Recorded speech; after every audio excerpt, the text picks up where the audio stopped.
All right, we're gonna make some meatballs here. So what we need to do first, we wanna put 1 egg in there. Gonna beat it up. Put that in. Next, you put in, the key to this is you want a moist and tender meatball. So what I use a lot of cheese. It binds it together, but it also adds a lot of moisture. So right here is some pecorino romano. So that's about, let's say about a ½ cup or so.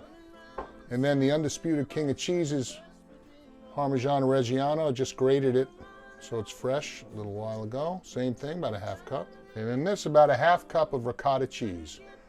Some parsley, just a couple tablespoons in there. Salt and black pepper. And of course, breadcrumbs. I put a full cup of breadcrumbs in here. You know, that's how it should be done. You want to have bread in there. Again, you want to make a tender meatball.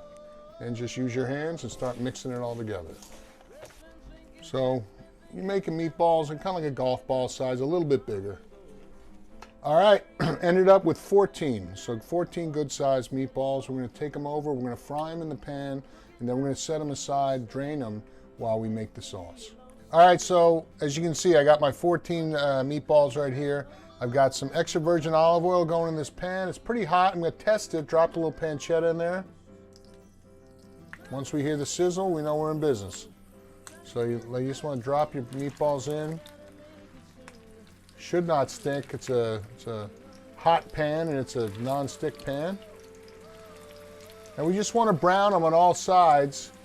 I'm an advocate for that because it gets a little texture and it caramelizes it, so you get some flavor built in when you do that, as opposed to just poaching them in the sauce. And then we're going to drain them, and then we'll make the sauce in another pot. It's going to be delicious. This is my homemade red sauce.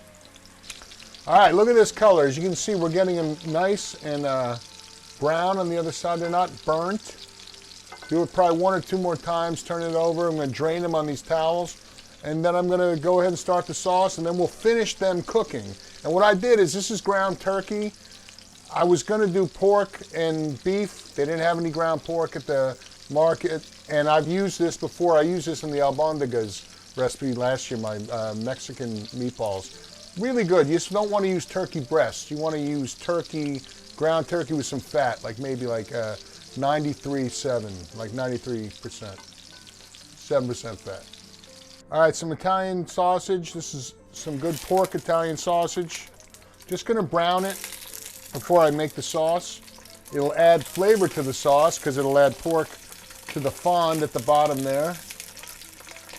Just gonna brown them, and then I'll drain them with the meatballs, and I'll put them all back in with the sauce to finish cooking. Probably take about 10 minutes. All right, sausages are browned on all sides, more or less. Gonna drain them, and then we'll finish them in the sauce with the meatballs in a few minutes. But now we're gonna start the sauce. So, what do? First thing we do, add pancetta. And that, with the pork sausage, it's just adding a base for the sauce, because it's gonna cook for about an hour, and it's just gonna be delicious. So my pancetta is basically brown. It's rendered most of its fat. What we're gonna do is we're gonna drain off some of the fat, just so it doesn't get too greasy in the bottom there. We're gonna keep some of it in there, and then we're gonna put it back in with the onions and the garlic.